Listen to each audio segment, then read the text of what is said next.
installed. Naka-install po tayo ng ECU connector sa ating old na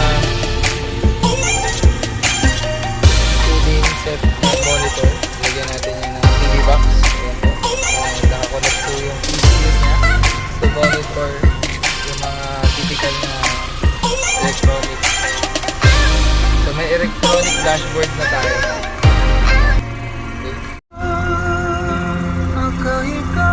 Installed.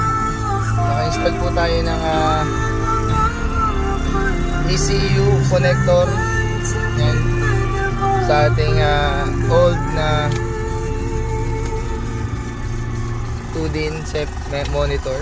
Nilagyan natin yan ng TV box. Ayan po.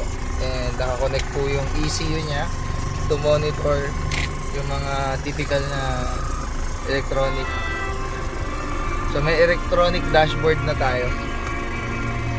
Okay.